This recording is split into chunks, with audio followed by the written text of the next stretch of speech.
رمضان تجلى وابتسم طوبى للعبد إذا تنام رمضان تجلى وابتسم طوبى للعبد إذا تنام أرضى مولاه بما التزم طوبى للنفس بتقواها.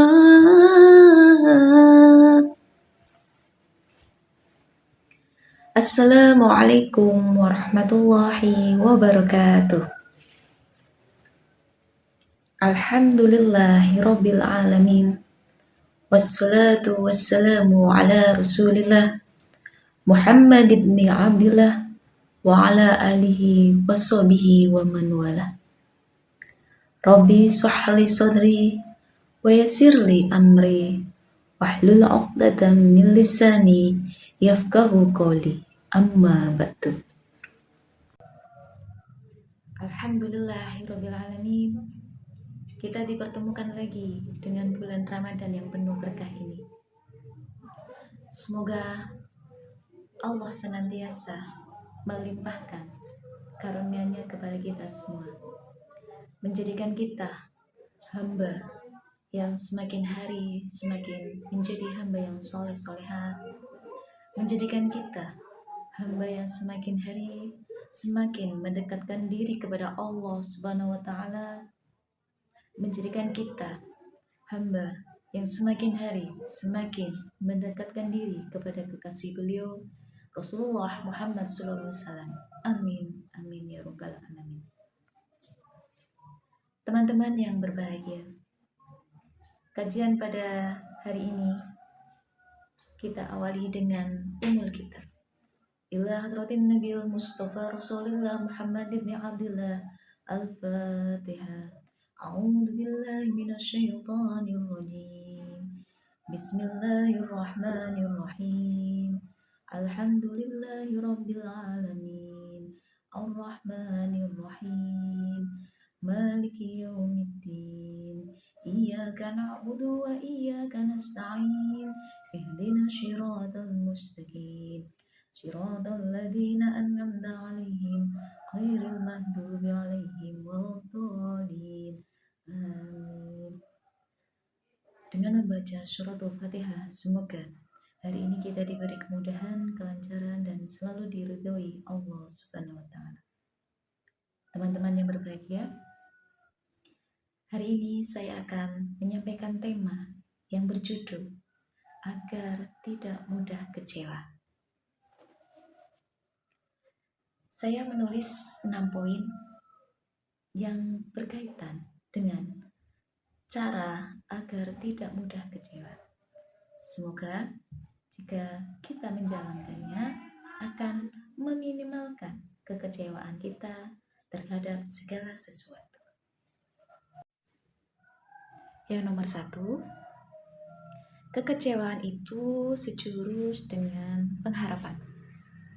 Kalau kamu pengen kecewanya sedikit, kecilkan harapan. Kenapa?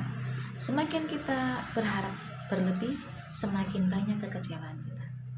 Maka kalau kita pengen hati kita tidak mudah kecewa, yang pertama itu kita harus kecilkan harapan terhadap segala sesuatu ya yang berhubungan dengan kehidupan dunia.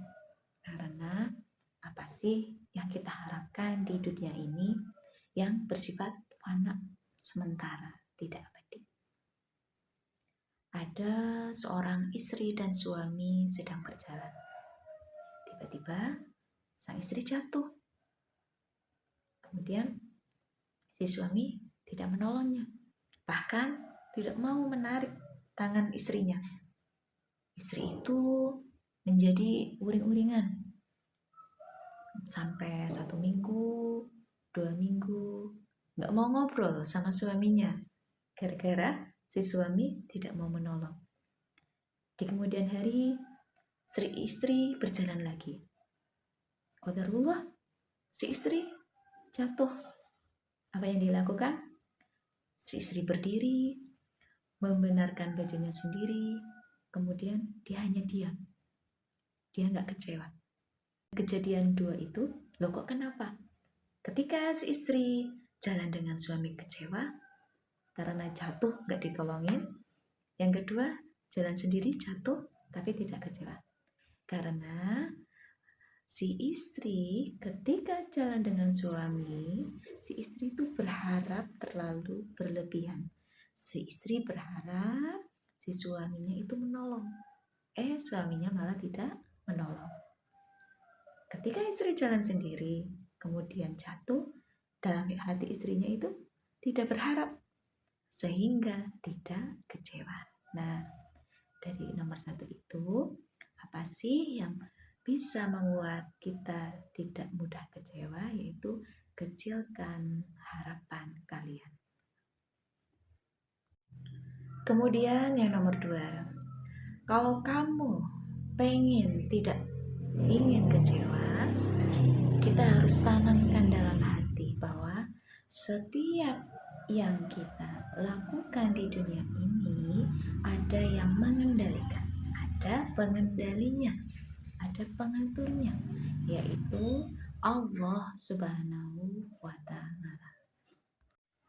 Nabi Shallallahu Alaihi Wasallam bersabda, Bismillahirrahmanirrahim. Ar-rizqu maksumun mafruhun minhu.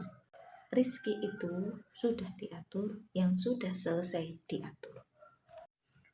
Dari hadis Nabi tersebut bahwa rizki yang kita dapatkan itu sudah ada yang mengatur, yaitu Allah Subhanahu wa Ta'ala. Rizki itu apa saja sih macamnya? Ada jodoh, kemudian ada kekayaan, rumah, dan apa saja yang kita dapatkan itu sudah ada yang mengatur, yaitu Allah Subhanahu wa Ta'ala. Kalau kita selalu menanamkan di dalam hati bahwa segala sesuatu yang ada di dunia ini itu ada pengendalinya, yaitu Allah Subhanahu wa Ta'ala, insya Allah hati kita tidak akan mudah kecewa. Itu yang nomor 2, agar hati tidak mudah kecewa, tanamkan dalam hati bahwa hidup kita itu ada pengendalinya, yaitu Allah Subhanahu wa Ta'ala. Tanamkan dalam hati segala sesuatu itu hanyalah titipan. Kalau kita sudah menanamkan di dalam hati tersebut, insya Allah kita tidak akan mudah kecewa. Kita juga begitu. Segala sesuatu yang kita punya, seperti kesehatan, anak, apalagi orang-orang yang kita sayang, suatu saat pasti akan diambil oleh sang pemiliknya, yaitu Allah. Karena semuanya hanyalah titipan. Saya akan bercerita tentang kisah zaman Nabi Muhammad SAW, tentang sahabat Nabi yang bernama Ummu Sulaim dan Abu Thalha. Beliau hidup di kota Madinah. Dulu, Ummu Sulaim dan Abu Thalha memiliki seorang anak yang sangat lucu, menggemaskan. Ya, kita tahu kan ya, kalau kita baru punya anak kecil, kita suka gemes. Ummu Sulaim sangat menyayangi anaknya. Suatu hari, Abu Thalha pergi berdagang. Biasanya kalau dulu orang berdagang di Madinah itu sampai 3 hari. Abu Thalha pamitlah sama istrinya. Istriku, aku akan pergi berdagang. Tolong jaga anak kita dan jaga diri ya. Pergilah Abu Thalha. Ketika pergi, apa yang terjadi? Qadarullah, anaknya sakit, kemudian meninggal. Ummu Sulaim pesan sama teman Abu Thalha, jangan sampai Abu Thalha tahu kalau anaknya sudah meninggal. Sudah 3 hari berlalu, Abu Thalha pulang. Ketika pulang, Ummu Sulaim berdandan cantik, kemudian masak nih masakan yang enak.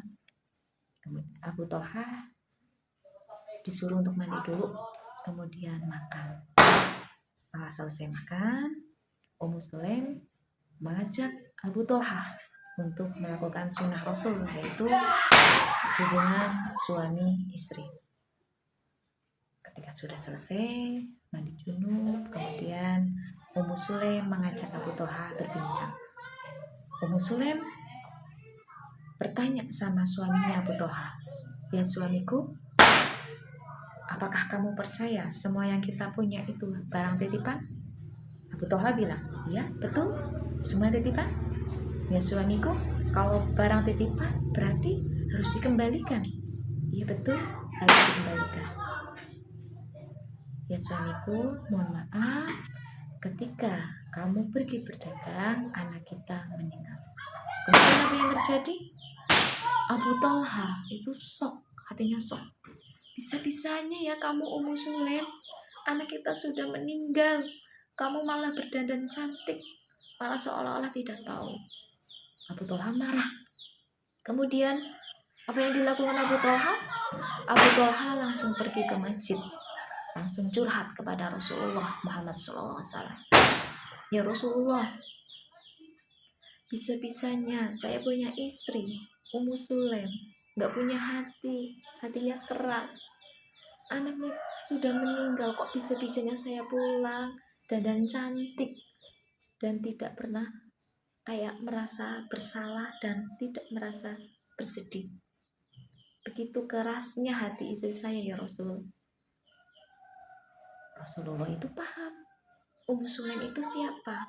Ummu Sulaim itu salah satu wanita di Madinah yang sangat terkenal brilian atau sangat cerdas. Kemudian Rasulullah menjawab, "Ya Abu Thalhah, apakah tadi kamu sempat melakukan hubungan suami istri?" Apa yang dijawab Abu Thalhah? "Iya Rasul, saya sempat.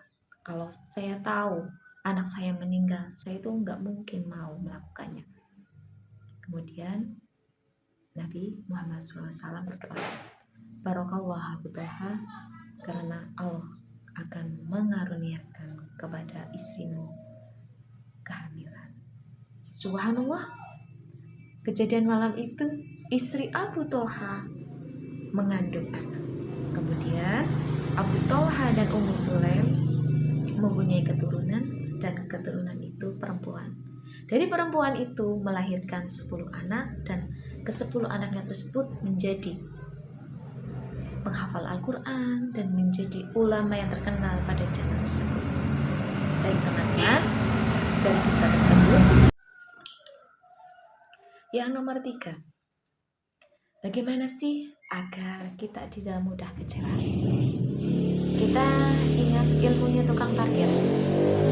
Tukang parkir itu banyak, di parkiran itu banyak mobil, banyak motor, tapi hatinya biasa saja, nggak sombong, nggak bangga. Bahkan misalkan kalau ada yang ngambil mobil tersebut, misal ada yang ngambilnya, dia juga biasa saja, tidak merasa kehilangan.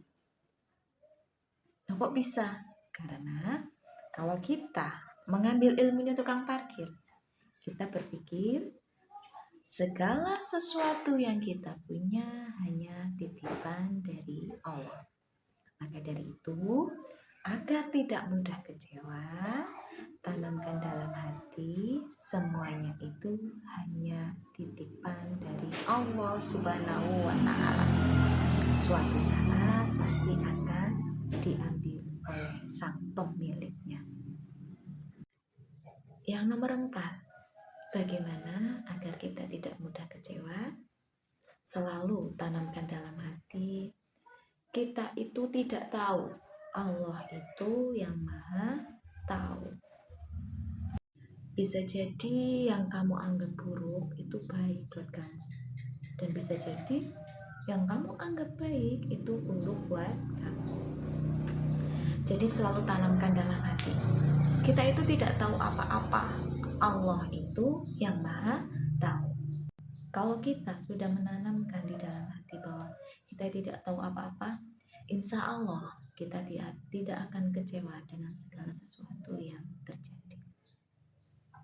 Yang nomor 5, kerjain yang Allah mau. Dengan itu insya Allah Allah akan memberi yang kita mau.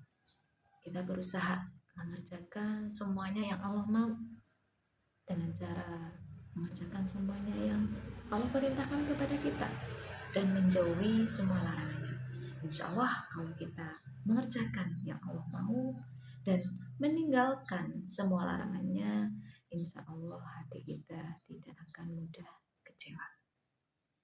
Teman-teman, yang nomor 5, agar tidak mudah kecewa, kita harus selalu mengerjakan yang Allah mau. Insya Allah apa yang kita mau Allah akan mengabulkan. Yang terakhir, agar hati tidak mudah kecewa, banyakin doa. Dan bagian dari doa itu sholawat. Jangan sekali-kali kamu meremehkan dengan doa. Kamu selalu berusaha berdoa setiap harinya. Insya Allah Allah akan mengabulkan apa yang kita mau. Apalagi dengan sholawat. Kalau kita sering sholawat, insya Allah kita akan dikenal oleh Nabi. Insya Allah kita akan menjadi umat beliau dan kita akan ditolong di yaumul akhir dengan diberikan syafaat oleh Rasulullah. Amin, amin ya rabbal alamin. Mudah-mudahan kalau kita istiqomah dengan 6 poin yang tadi saya sampaikan, insya Allah kita tidak akan mudah kecewa. Demikian yang bisa saya sampaikan. Taqabbalallahu minna wa minkum, taqabbal ya karim. Wassalamualaikum warahmatullahi wabarakatuh.